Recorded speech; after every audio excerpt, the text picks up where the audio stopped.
저는 초등학교 때 토요일, 일요일이 되면 아버지하고, 전 수원 사람인데 매일 뒤에 광교산에 놀러를 갔어요. 광교산에 가서 가재 잡고 메뚜기 잡고, 가을이면 도토리 줍고 밤 따고 감서리하고, 그 다음에 도라지 캐고 더덕 캐고. 그러니까 초등학교 때 며칠 전에 성복동 성당이라는 곳에 강의를 갔는데 광교산 밑에 있더라고. 그 다 생각이 나요. 상강교, 하강교, 뭐 미군 레이더 기지, 뭐 주한말 농장, 뭐 쫙 지금도 40년 전 일인데 머릿속에 아직도 그 즐거웠던 추억이 그대로 남아 있어요. 나 초등학교 때 공부했던 기억은 거의 없어요. 매일 놀러 다녔던 기억. 그 생각하면 참 행복해요. 그리고 광교산만 가면은 아, 내가 여기서 초등학교 때 여기서 즐겁게 놀았지. 중고등학교 때 또 성당 참, 학교는 일요일은 안 갔는데 성당은 월요일부터 일요일까지 갔어요. 월요일부터 일요일까지. 그 여름에 캠프 간다고 우리 때는 4박 5일 갔어요. 그때는 또 어디 놀러를 갈 때가 있어요. 성당에서 가는 캠프가 최고의 행사였죠. 그럼 뭐 조 모임 하면은 뭐 너는 쌀 갖고 와라, 넌 냄비 갖고 와라, 넌 텐트 갖고 와라, 남자 5 여자 5 같은 조로, 이건 뭐 살림살이 떠나는 거하고 똑같은 거예요. 살림살이 떠나는 거하고. 얼마나 그 중고등학교 때 성당에서 떠나는 캠프가 얼마나 좋았는지 몰라요. 예. 그리고 뭐 내가 이 가을에는 예술제 한다고 연극하고 노래하고, 이제 성탄 때만 되면 예수님 성탄 전야제 한다고 모여갖고 뭐, 자, 정말 지금 생각해보면 그때 그 사춘기에 느낄 수 있는 모든 행복을 다 느꼈던 것 같아. 그리고 우리 때는 또 남녀공학이 분명했을 때인데 성당만 가면 그 이쁜 아가씨들이 그냥 얼마나, 우리 성당에 특별히 이쁜 여자애들이 많이 왔던 것 같아요. 그리고 그 성당 그때 학생의 프로그램이요 너무너무 좋았어요. 지금 애들이 학원에 다니지만 우리 때는 뭐 학원 그런 게 어디 있어요. 성당 가는 게 유일한, 탁구 치고 성당에서 참 좋았던 것 같아요. 그래서 그때 우리 그 학생의 아이들이 신부가 10명이 됐어요. 신부가 10명이 됐어요. 그래갖고 지금 우리 교구에 뭐 사무처장, 관리국장, 사무국장, 다 사목국장, 우리 성당 출신 신부들이 다 하고 있어요. 다 하고 있어요. 그렇게 그때 그 신앙의 그 교육이 풍요로웠던 거죠. 예. 그리고 수녀님들도 많이 나오고, 그 유명한 수녀님들 중에 하나는 또 누구냐면은 김혜윤 베아트릭스 수녀라고, 성서 가르치는 수녀님 있잖아요. 뭐 같은 성당을 다녔지만 그 수녀님하고 우리는 질이 달랐어요. 그 수녀님은 공부를 너무너무 잘해갖고 전교 1등을 놓친 적이 우리는 저 밑에서 그냥 그 수녀님 나보다 1살 어리거든요.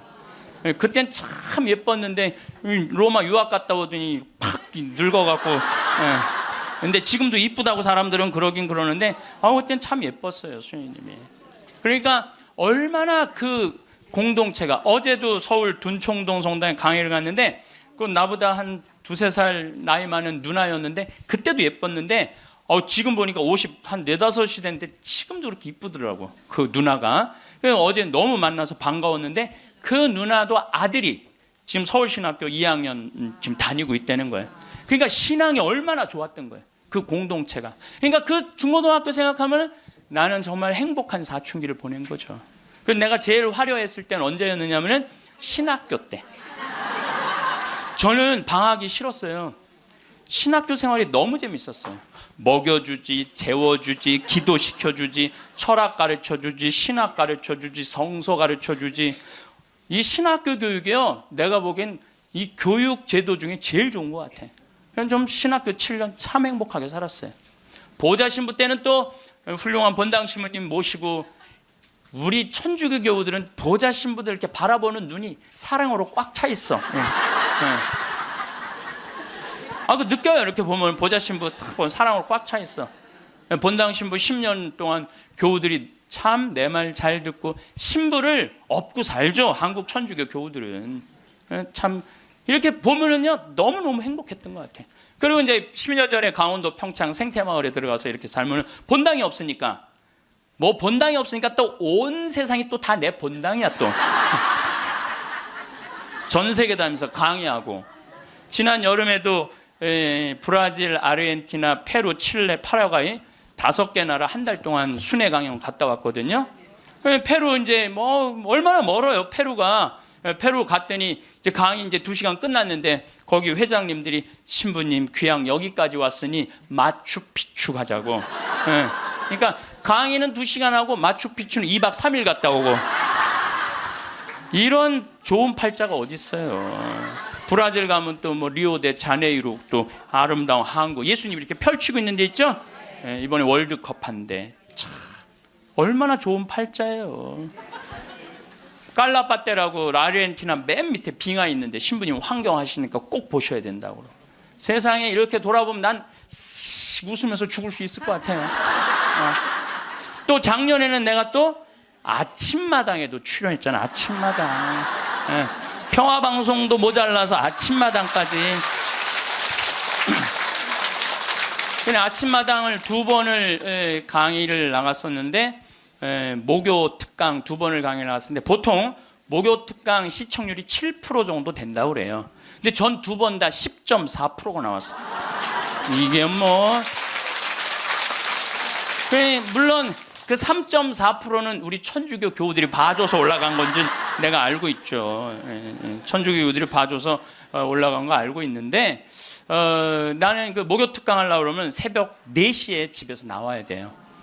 새벽 4시에 이제 또 눈이 항상 오니까 겨울에 작년에도 마지막 강의 12월 27일인가 나왔는데 그 눈길을 헤치고 와서 이제 딱 가면은요 여의도에 도착하면은 깜짝 놀랐어요. 여자 둘이서 달겨 들어가고 막 화장을 1시간 동안 하는 거. 화장을 1시간 동안.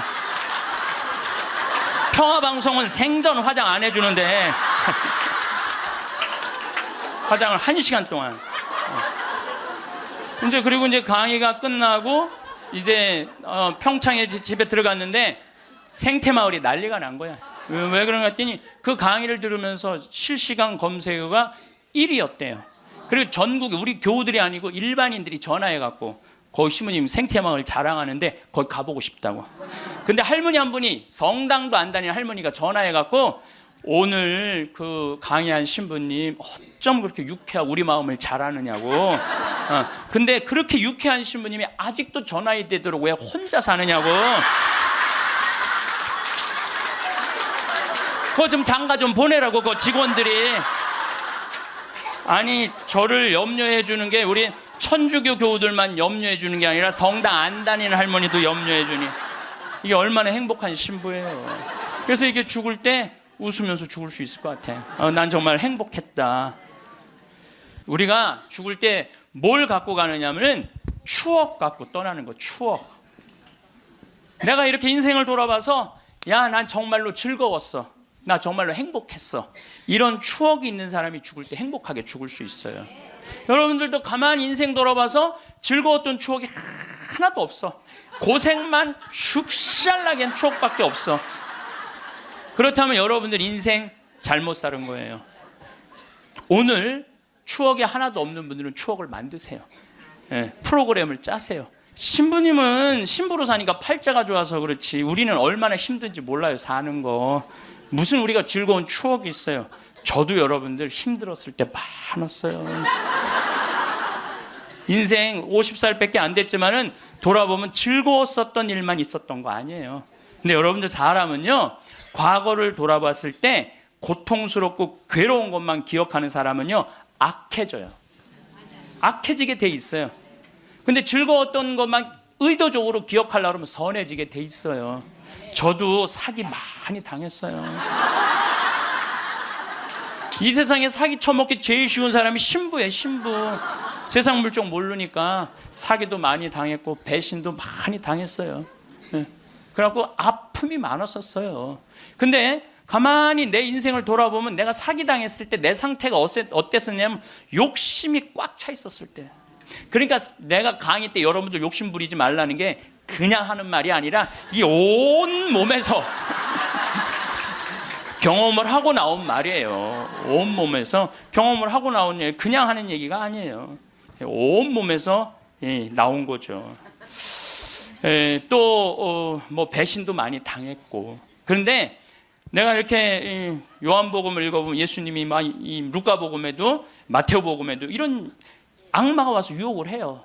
돌도로 빵대라고 그러고 산에서 뛰어내리라고 그러고 성당에서 교회 종탑에서 뛰어내리라고 그러고 그랬을 때 예수님이 한마디 한마디가 그게 다 내 인생에 나도 저런 유혹이 있는데 예수님은 안 빠졌는데 난 다 빠졌던 거야. 나는 다 빠졌던 거야. 그러면서 제가 깨달은 게 있어요. 아, 욕심 부리지 말아야 되겠구나. 그리고 하느님을 더 사랑해야지 사람을 더 사랑하면은 꼭 고통이 오는구나. 그리고 이제 좋았던 것만 기억을 하는 거야. 나빴던 기억을 자꾸 하면요 인생이 우울해요. 습관이에요, 습관.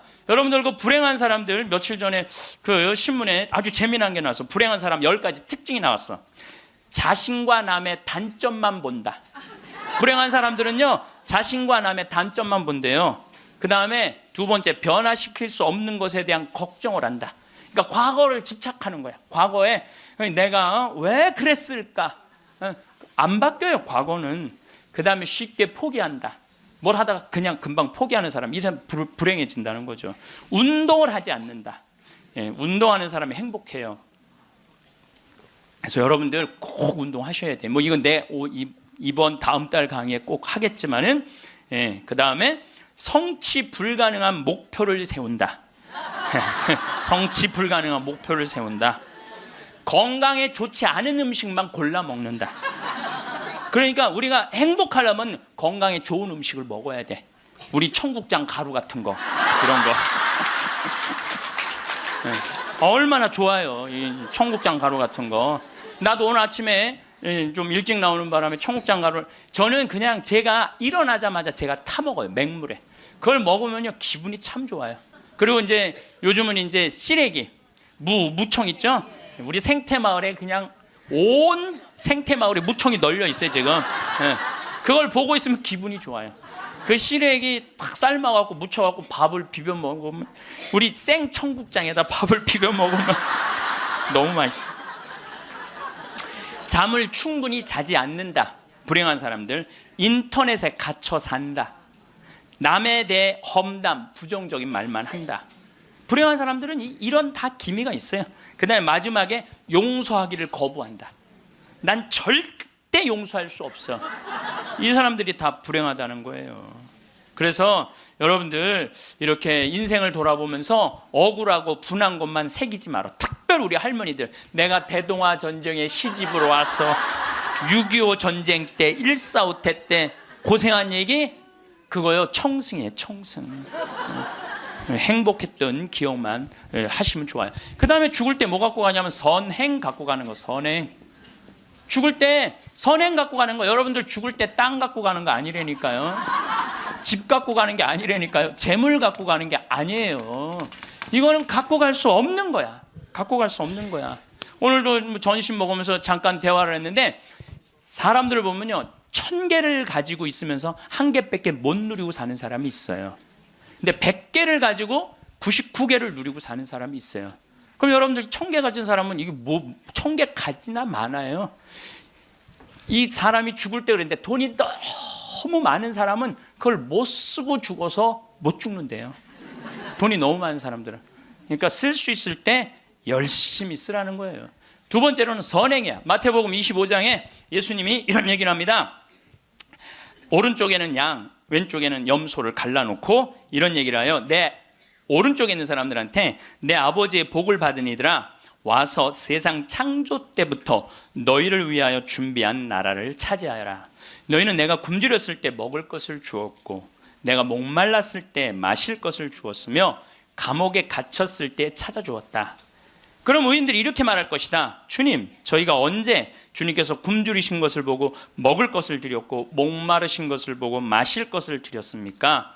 언제 주님께서 나그네 되신 것을 보고 따뜻히 맞아 드렸고, 헐 벗으신 것을 보고 입을 것을 드렸습니까? 언제 주님께서 병드시거나 감옥에 계신 것을 보고 찾아가 배웠습니까? 그럼 임금이 대답할 것이다.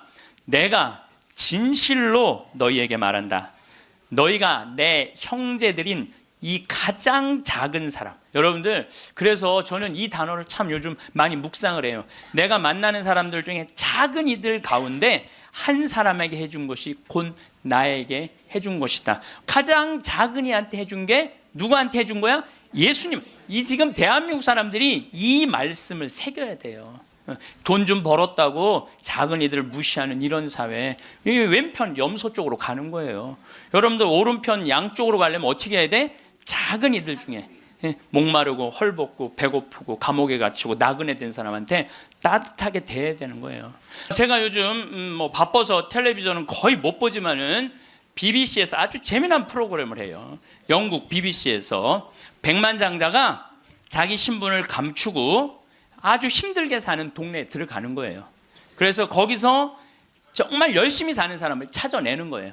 찾아내서 이 사람이 백만장자인데도 불구하고 자기도 가난한 것처럼 해서 그 사람이 정말 열심히 살고 성공할 수 있는 가능성이 있으면은 한 달, 두 달 같이 지내다가 마지막에 깜짝 선물을 해주는 거예요. 당신 내가 커피숍 차릴 수 있도록 가게를 내주겠다. 이런 프로그램이 있어요. 그러니까 이 백만장자가 하는 거야. 백만장자가. 여러분들은 못하죠. 여러분들 누굴 커피숍을 차려줘. 백만장자가 하는 건데, 제가 너무 감동적인 그 장면 하나는 그 무료 급식소를 봉사하는 사람이야. 그 무료 급식소를 운영하는 남자인데 백만장자가 들어와서 같이 급식을 해주는 거예요. 근데 이 사람은 무료 급식소를 하니까 휴가도 한 번도 못 간 거야. 자기 있는 거 다 끌어다가 했는데 백만장자가 마지막에 난 당신한테 감동받았다. 내가 앞으로 당신 무료 급식을 계속 할 수 있도록 돈을 대주겠다. 근데 더 기가 막힌 거는 가만히 보니까 봉투를 하나 더 줘요. 더 주면서 가만히 보니까 당신 무료 급식소 하느냐고 휴가 한 번을 못 갔는데 이거는 당신 자신을 위한 휴가 비행 티켓이고 호텔 예약권이다. 자신을 위해서도 휴가를 한번 가라. 저 그걸 보는데 막 가슴이 막 먹먹하더라고요. 그러니까 돈 많은 사람이 좀 그렇게 살았으면 좋겠어. 돈 많은 사람이 그렇게 살았으면 좋은데 우리나라 부자들은 그런 멋이 없어요. 근데 영국 BBC에서 그걸 하니까 미국에서도 요즘은 해요. 그래서 이 백만장자들이 어려운 사람들을 가서 계속 깜짝깜짝 그러니까 사회가 건강해지는 거예요. 그 백만장자가 그 무료 급식 한다고 몇 년 동안 3년 동안 휴가도 한 번 안 간 사람한테 자신을 위해서도 시간을 내라고, 남을 위해서 희생만 하지 말고. 왜냐하면 사람이요, 남을 위해서 너무 희생하다 보면 지쳐요. 지치고 나중에는 너무 화가 나면은 내가 저 예수님 때문에 내가 이 고생한다 그러면서 예수님 십자가에 다시 못 박는데 더 큰 못 찾아다가. 저는 지난 월요일 날 너무너무 놀란 사건이 있었어요. 이게 참 신기해요. 성남에 사는 할머니, 할머니도 나이가 85, 할아버지는 90인데 나한테 40억을 들고 왔어요.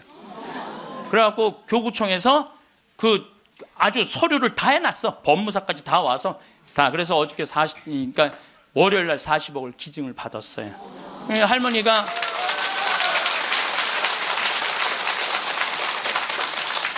그러니까 되는 놈은 되는 거야.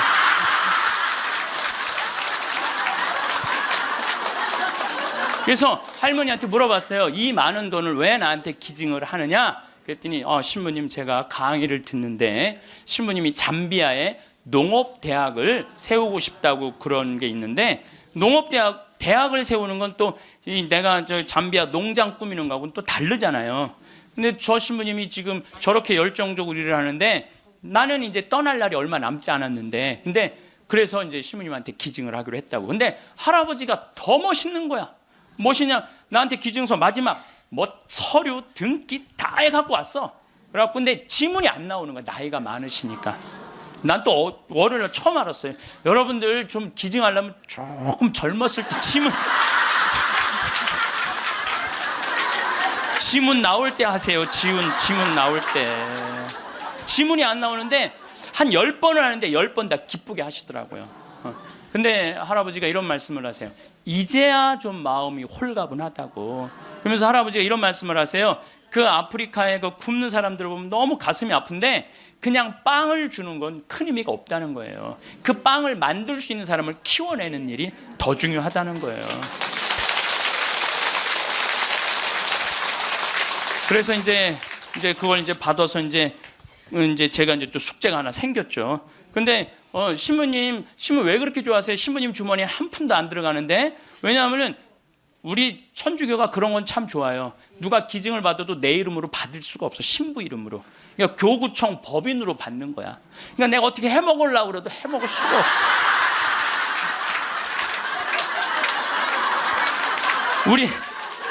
우리 주교님 도장을 훔쳐야지 해먹을 수 있는 거니까. 주교님 도장을 훔쳐야지. 근데 그 할아버지가 더 기가 막힌 말씀을 하셨어요. 어떤 말씀을 하셨느냐면은 신부님 아들한테 물어봤대요. 내가 이거를 40억을 신부님한테 기증하기로 했다. 그랬더니 아들이 아버지 기증하세요. 나 넓은 집이 있고 직장이 있는데 그거 돈 많으면 머리 아파요. 그 아들도 기가 막히죠. 아니 뭐 법적으로 뭐 소송도 한다는데. 그래서 여러분들 제가 말씀드리는 거는 우리가 죽을 때 갖고 가는 게 땅이 아니라니까요. 집이 아니고 재물이 아니에요. 뭐냐면 선행이야. 선행. 내가 뭔가 베풀 수 있는 선행이 있어야 돼요. 그래서 여러분들도 내가 돈이 없다라면 마음으로라도 나눌 줄 알아야 돼. 마음으로라도. 예. 그래서 여러분들 신부님 저는 주머니에 돈 한 푼도. 돈이 부처님이 그랬잖아요. 나눠라 그러니까 저는 부처님 아무것도 가진 게 없습니다. 부처님이 뭐라 그래요? 왜 네가 가진 게 없냐? 네가 사람들하고 대화할 때 따뜻하게 웃어주는 것도 나누는 거다. 누가 사람이 얘기를 할 때 네가 자세를 낮추고 경청하는 것도 그것도 나누는 거다. 공손한 것도 나누는 거다. 여러분들 꼭 돈으로 나눠야 돼? 아니에요. 마음으로도 얼마든지 우리가 나눌 수가 있는 거예요. 록펠러라고 있어요. 미국 부자. 이 사람 죽었는데 얼마나 부자냐면 1850년도에 태어난 사람인데 55살에 전 세계의 90%를 줘요. 세계에서 최고로 부자였어요. 55살에 이 사람이 불치병을 딱 판정을 받아요. 1년밖에 못 산다고. 1년밖에 못 사니 전 세계 최고의 부자인데 55세 1년밖에 못 사니 얼마나 기가 막혀요. 병원에서 탁 나오는데 이렇게 보니까 병원 정가운데 뭐라고 써 있느냐면은 받는 자보다 주는 자가 행복하다. 그거를 봐요. 그거를 보고 막 가슴에 전율을 느껴요. 어떤 전율을 느끼냐면 자기는 돈이 그렇게 많은데도 준 적이 없는 거야. 막 회사 병합하고 뺏고 막 이랬거든요. 아주 냉혈한이었어요. 예. 완전히. 그래갖고 가만히 나는 그 많은 돈 중에 준 적이 없네. 여러분들 가끔 이렇게 말하는 분들이 있어. 누가 나 좀 돈 좀 안 주나? 이 사람 불행한 거예요. 이 사람 무조건 불행한 거예요. 내가 누구 돈 좀 줘야지 이 사람이 행복한 거예요. 항상 얻어먹을 자세가 돼 있는 사람은 불행한 거예요. 주려고 그래야 돼. 주려고. 그래서 저는 본당 신부하면서도 교우들하고 밥을 먹어도 정말 내가 냈지 교우들이 돈 못 내게 했어요. 왜냐하면 가만히 보면 교우들 먹고 살기 바쁜데 자식도 공부시키고 월세 세금 내기 바빠 죽겠는데 신부한테까지 돈을 뺏기면서 밥을 사주는 거예요. 이게 그래서 나는 내가 다 정말 많이 냈어요. 그 처음에 신부님한테 밥 얻어 먹은 적이 평생에 처음이라는 교우들을 참 많이 봤어요. 신부님 무슨 돈이? 나 돈 많아. 나는 강사료도 많고 인세가 또 많이 들어오잖아요. 나는 인세도 많이 들어오고 그래서 난 많으니까 걱정하지 마라. 그래갖고 난 다 사줬어요. 그래도 난 내 주머니에 한 번도 돈이 떨어져 본 적이 없어요. 이게 언제 들어오냐면 내 영명 축일 때 다 들어온다니까요. 내 영명 축일 때. 그리고 예수님이 뭐라고 그러냐면 5,000명 빵 먹일 때 너희들이 줘라. 그러니까 제자들이 이 많은 사람들 어떻게 우리가 주냐 그러니까 예수님이 이런 말을 해요. 너희가 거저 받았으니 거저 주어라. 참 이 말이 전 좋아요. 우리가 나누지 못하기 때문에 인생이 괴로운 거죠. 그래갖고 록펠러가 나는 이렇게 많이 줄 수 있는데 내가 하나도 못 주고 죽는구나. 근데 마침 그 병원에서 호텔 로비에서 딸아이 입원비가 없어갖고 막 병원 사람들한테 제발 내 딸 좀 입원 시켜달라고 막 울며 불며 매달리는 엄마를 봐요. 록펠러가 그걸 보고 비서를 시켜서 병원비를 대주라고. 병원비를 대줬는데 그 소녀가 기적같이 나요. 록펠러가 너무너무 행복한 거야. 야, 나도 이렇게 나누니까 이렇게 좋으네. 내가 남은 1년 동안 나눠야 되겠다. 그래서 막 시카고 대학도 세우고 병원 한 2,000개 세우고 도서관도 세우고 고아원도 세우고 그 남은 시간 동안 돈이 많으니까 엄청나게 나누기 시작을 했어요. 근데 그렇게 나누다 보니까 록펠러가 이 55세 죽는 데는 록펠러가 98까지 나누다 죽었습니다. 98까지 나누다 죽었어요. 그러면서 죽으면서 록펠러가 이런 얘기를 해요. 어떤 얘기를 하느냐면 내가 쥐려고 그랬던 55년은 쫓기고 살았다는 거. 인생을 사람이 가지려고 그럴 때는요 인생을 쫓기게 돼 있어요. 근데 내가 나누기 시작하면서부터는 내 삶은 기쁨으로 가득 찼다고 그래요. 기쁨으로 가득. 그리고 죽을 때 갖고 가는 건 결정적인 건 믿음이야.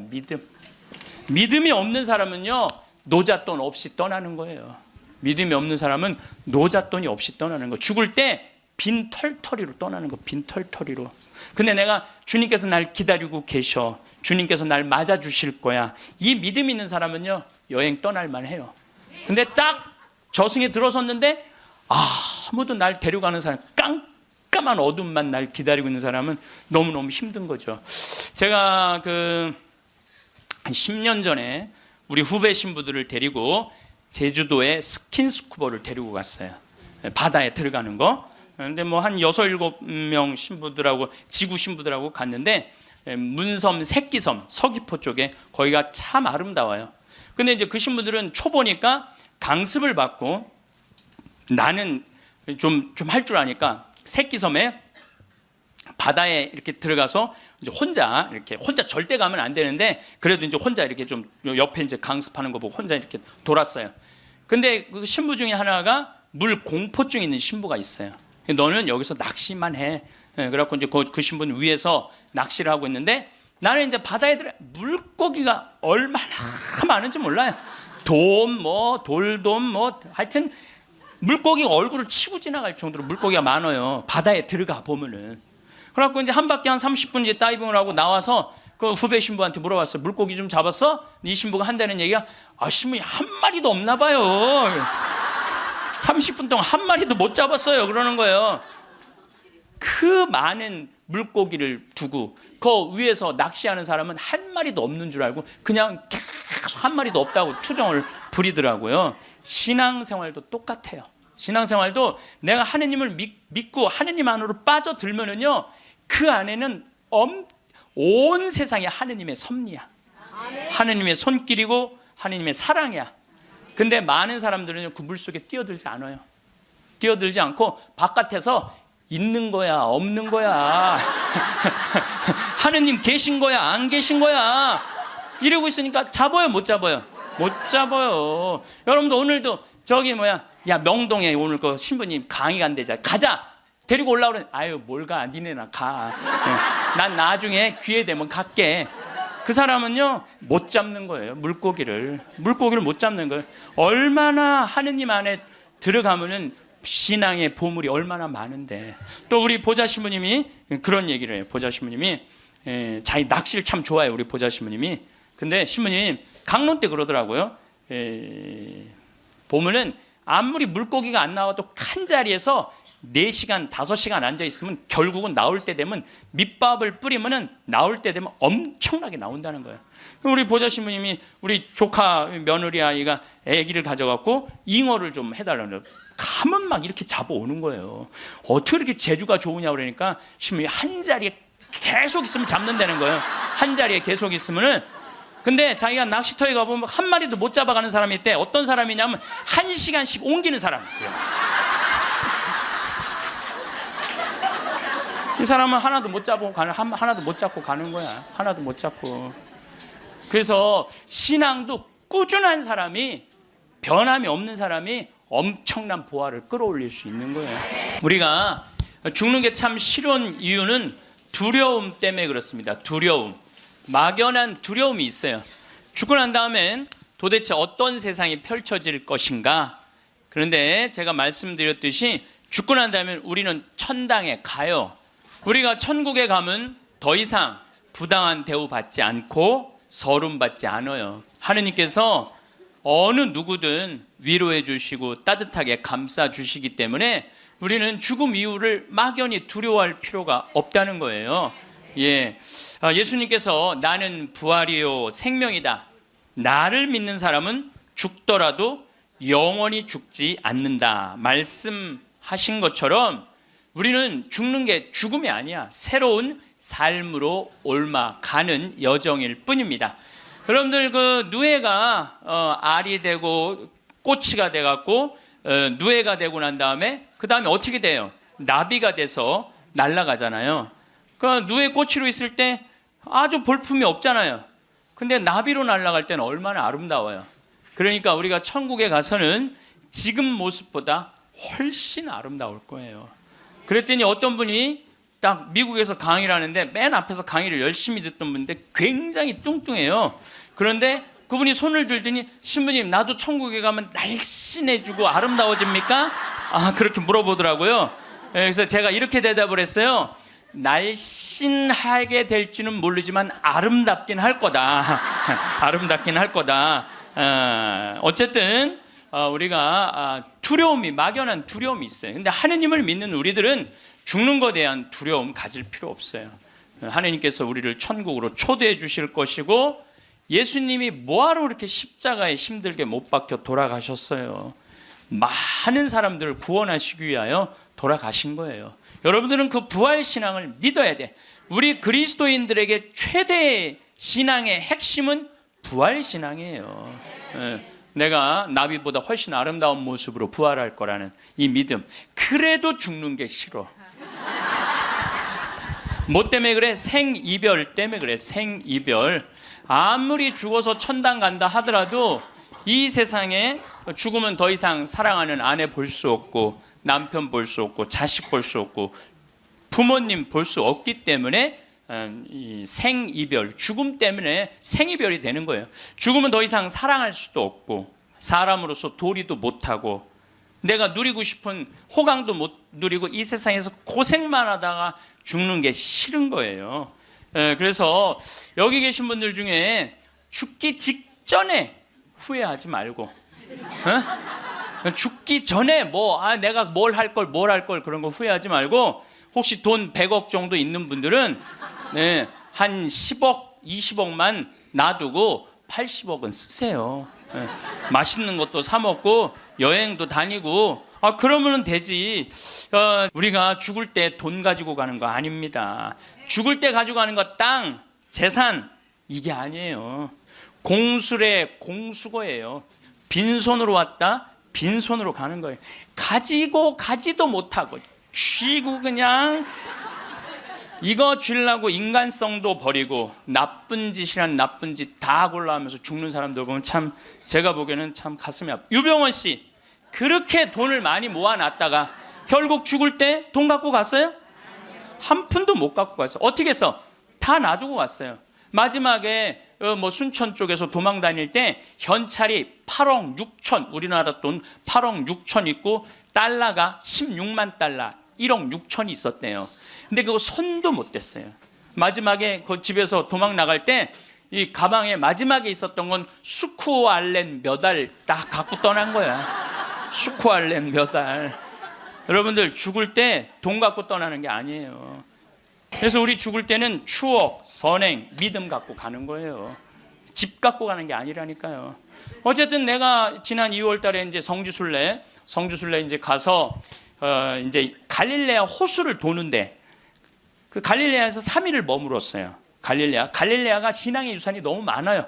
5천 명 먹이신 빵의 기적도 갈릴레아 호수에서 했지. 산상 설교도 갈릴레아에서 했지. 풍랑 걸은 데도 갈릴레아지. 제자들하고 예수님하고 만난 데도 갈릴레아지. 얼마나 많아요. 그러니까 거긴 3일을 머물렀죠.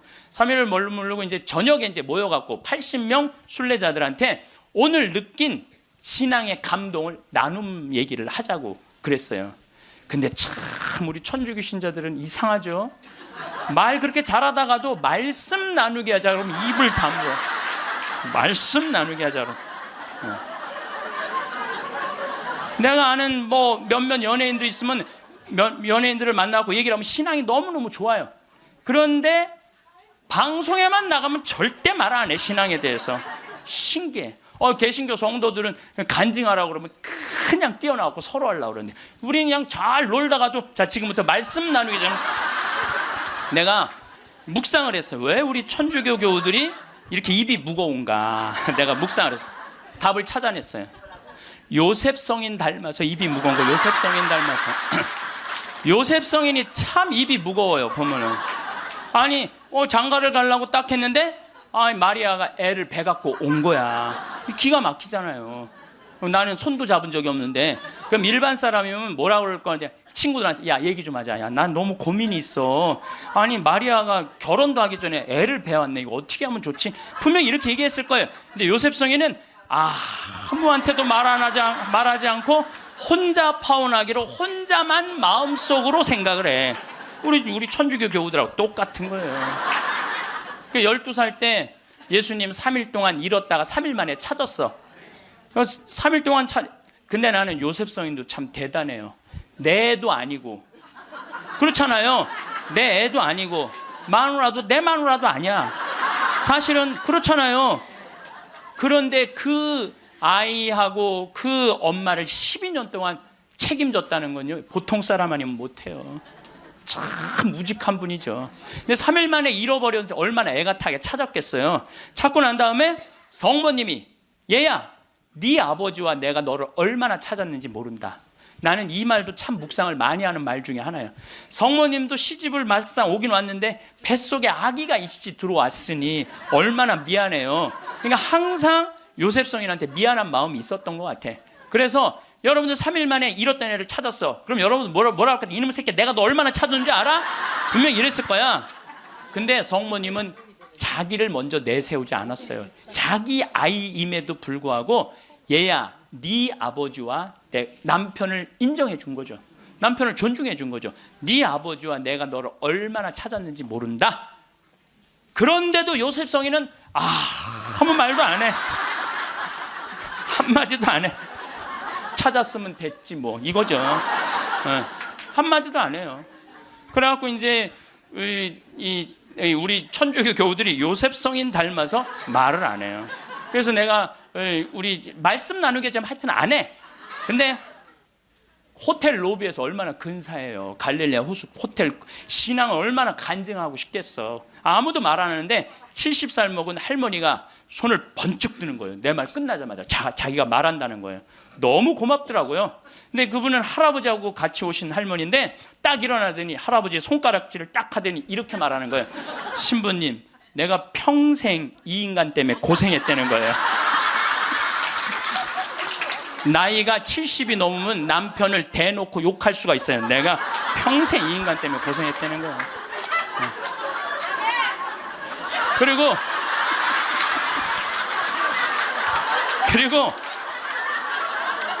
자기가 자식 셋 키웠는데 70이 됐는데 자기한테 자식들이 고맙다고 말 한마디 안 하고 남편이 그 잘난 반지 목걸이 한번 사준 적이 없다는 거예요. 속에서 우라통이 터지더래요. 내가 그렇게 고생을 해서 자식들을 키우고 남편 뒷바라지를 했는데 나의 고생을 알아주는 사람이 하나도 없더래. 갈비 먹고 싶을 때 와서 갈비 사주는 놈 한 놈도 없다는 거예요. 근데 어느 날 갑자기 내가 방송에서 나오더니 그러더래요. 늙어서 왜 갈비가 먹고 싶으면 자식이 사줘야 되냐. 그지근성을 버려라. 갈비가 먹고 싶으면 내 돈으로 내가 가서 사 먹으면 되지. 또 자식이 사줄 때까지 기다리느냐. 무슨 돈으로 집 잡혀서 사 먹어라. 맨날 자식한테 섭섭하다고 그러지 말고. 그 얘기를 듣는데 이 할머니가 망치로 한 대 맞았대요. 지금 70살 넘은 할머니 할아버지들 중에 갈비가 먹고 싶다고, 여보 우리 갈비 먹고 싶다, 오늘 가서 갈비 사 먹자. 그리고 둘이 갈비집 가서 10만 원이나 된 돈 내면서 갈비 사 먹을 사람들이 얼마나 돼요. 그저 자식이 한번 사줘야지 그냥 한번 먹고 오는 거지. 그 돈 무서워서 벌벌 떨잖아요. 그러니까 자기를 위한 일을 안 하는 거예요. 이제는 여러분들 자기를 위한 일을 해야 돼요. 자기를 위한 일을. 어쨌거나 하여튼 이제 나도 이제 사 먹어야 되겠다. 집 잡혀서 그런 생각을 하는데 평화신문에 황창현 신부와 함께 떠나는 도보 성주순례가 딱 떴대. 그걸 보는 순간 이 할머니는 이거다 하고 이 할머니는 그냥 집을 팔았대. 그냥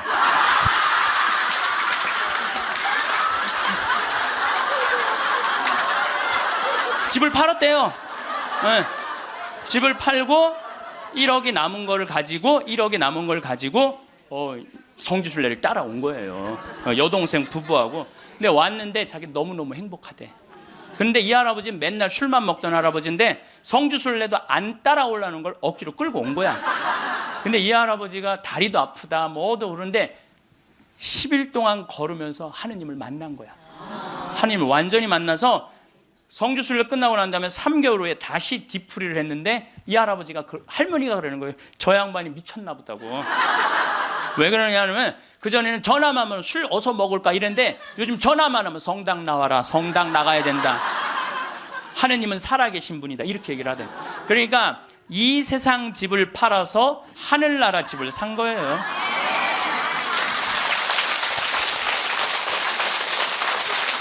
그러니까 여러분들도 제발 이 세상에 너무 얽매이고 연연하지 말라는 거예요. 내가 이번에 성주순례 가서도 너무 많은 걸 느꼈는데 그 대학생이 엄마 아빠를 따라온 거야. 인천공항이 딱 나를 바라보는 눈빛이 흰 눈동자 95% 까만 눈동자. 너 때문에 내가 여기 따라왔다. 근데 이 친구가 성주순례를 하루를 걷더니 이틀을 걷더니 눈빛이 바뀌는 거야. 그러면서 마지막엔 이 친구가 이런 말을 하더라고요. 신부님, 저는 가슴이 지금 터질 것 같이 행복하다는 거예요. 살아계신 예수님을 만나서 가슴이 터질 것 같이 행복하다는 거예요. 그리고 그 친구는 엄마 아빠가 길을 잃고 공부 굉장히 잘하는 아이였어요. 근데 지금 의대 공부를 한대요. 내가 아프리카에 좀 가서 봉사 좀 하자 그랬더니 그러니까 길을 찾은 거지. 그러니까 여러분들 제발 좀 죽기 전에 가지 말고 언제가? 지금 가세요. 지금 가세요.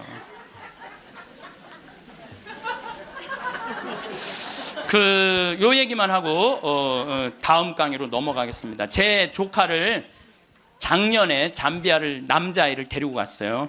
근데 얘가 갔다 오고 나서 말라리아가 걸렸어요. 근데 빈센트 병원에 입원을 했는데 빈센트 병원에서 자기네들은 우리 풍토병이 아니기 때문에 컨트롤 못 한다는 거예요. 그래서 여기 국립 의료원으로 끌고 왔어요. 죽기 일보 직전이었어요. 내가 조카 하나 죽이나 보다. 내 평생에 그렇게 열심히 기도했는데 하느님 제발 살려주십시오. 그래서 안 돼갖고 서울대 병원에 유명한 의사도 좀 해갖고 좀 어떻게 해갖고 어쨌든 하여튼 기도가 통했는지 살아났어. 근데 얘가 국립대학 다니다가 그거 끝나고 내가 대학을 때려쳤어요. 대학을 때려치고 삼촌 내가 죽기 직전까지 가보니까 내가 하고 싶은 거 해야 되겠어. 얘가 내 목소리하고 똑같아요. 그래서 뮤지컬 학과를 다시 간 거야. 요즘은 매일 뮤지컬 연극 지금 학교 다니면서 매일 공연하러. 이 아이는 나 볼 때마다 삼촌 나 너무 행복해. 그러니까 여러분들 사람이 죽기 전에 후회하는 게 뭐냐면 왜 내가 그걸 못 해봤을까 이걸 후회한다는 거예요.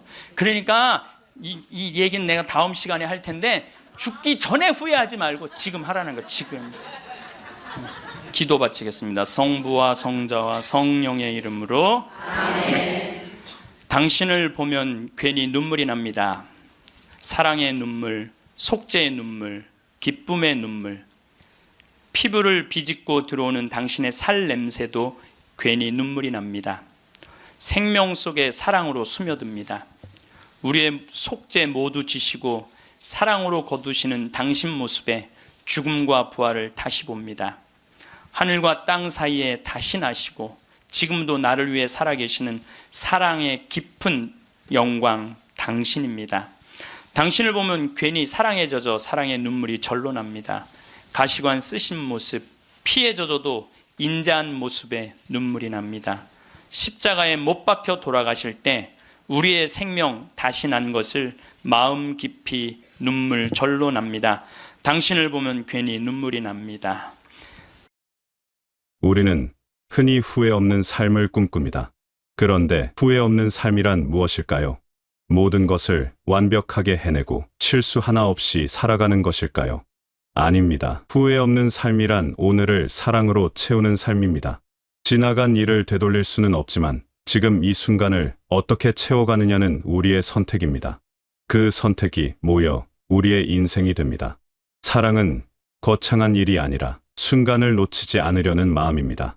사랑이라는 단어를 들으면 보통 사람을 떠올립니다. 가족, 친구, 소중한 이들을 생각합니다. 물론 그것도 사랑입니다. 하지만 사랑은 그보다 훨씬 넓은 의미를 품고 있습니다.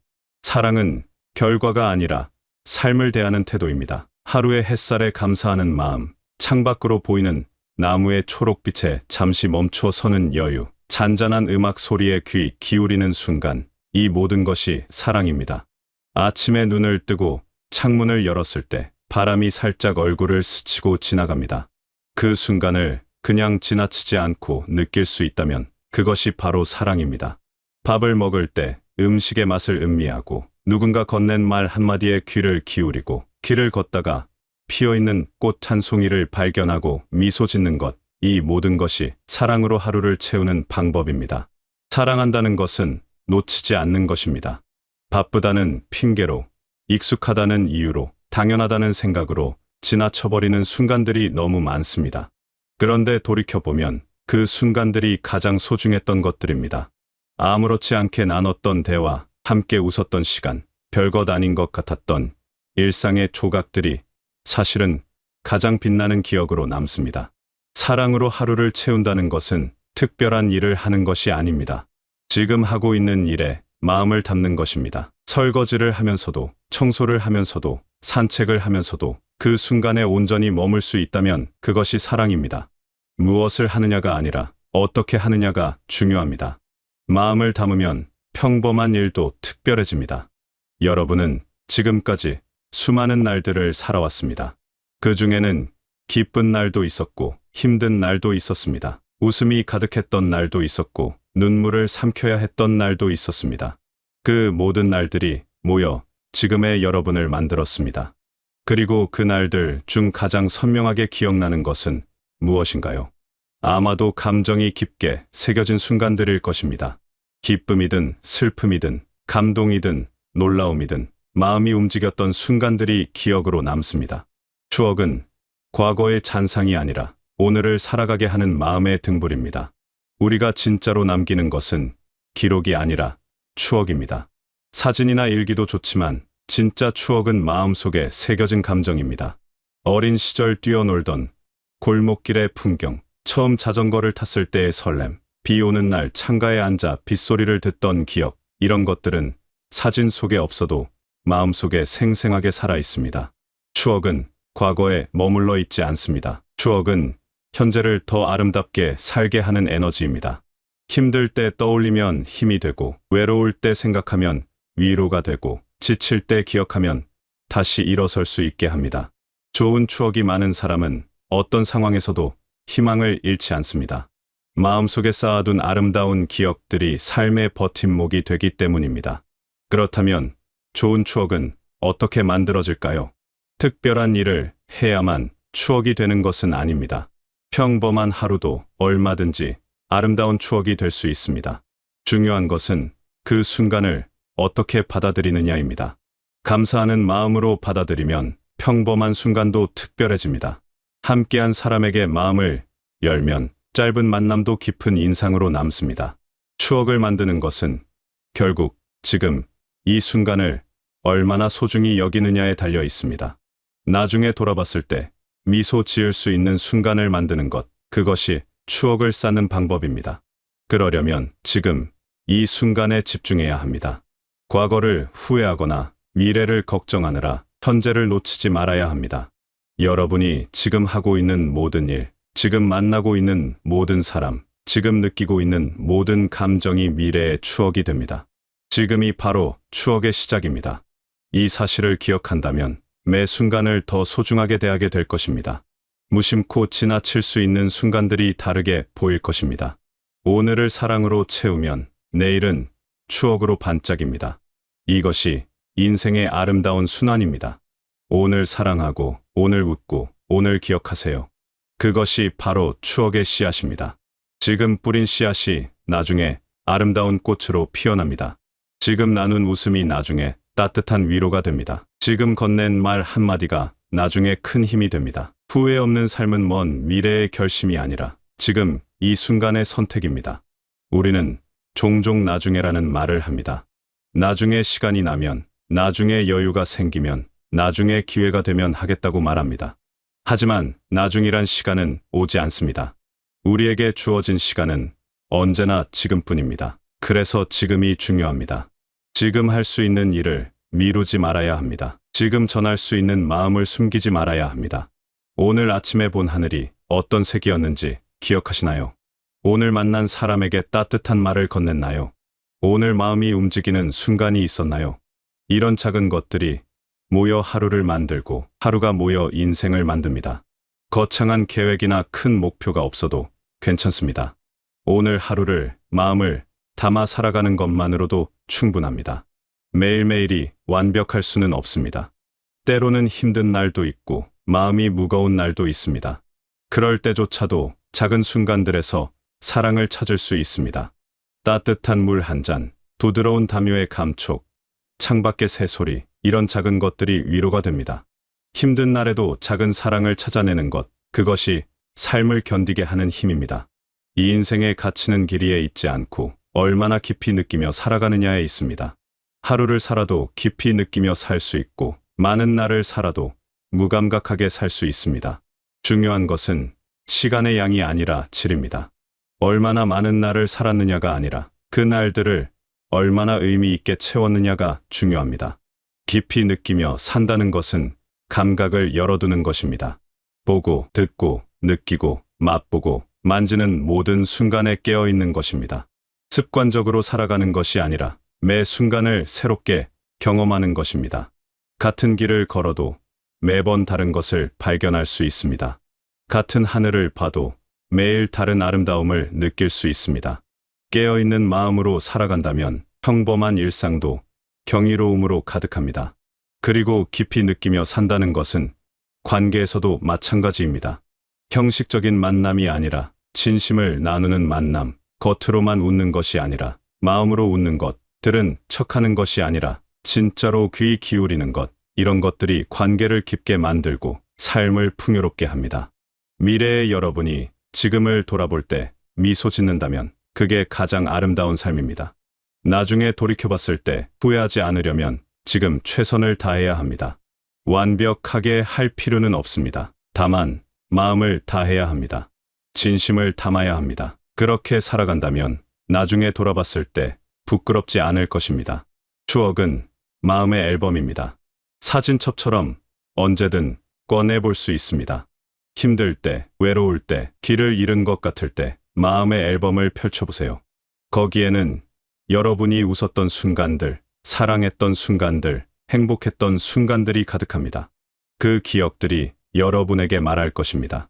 괜찮다고, 다시 일어날 수 있다고, 여러분은 충분히 잘하고 있다고 말입니다. 그리고 지금 이 순간도 언젠가는 추억이 될 것입니다. 지금 여러분이 보고 있는 풍경, 지금 여러분 곁에 있는 사람들, 지금 여러분이 느끼고 있는 감정, 이 모든 것이 나중에는 소중한 추억이 됩니다. 그러니 지금을 소홀히 하지 마세요. 지금이 바로 미래의 추억을 만드는 시간입니다. 사랑으로 하루를 채우는 것은 거창한 일이 아닙니다. 작은 것에서 시작됩니다. 아침에 일어나 창문을 열고 심호흡하는 것, 밥을 먹으며 감사하는 것, 길을 걷다가 하늘을 올려다보는 것, 누군가에게 안부를 묻는 것, 이런 작은 일들이 모여 사랑으로 가득한 하루를 만듭니다.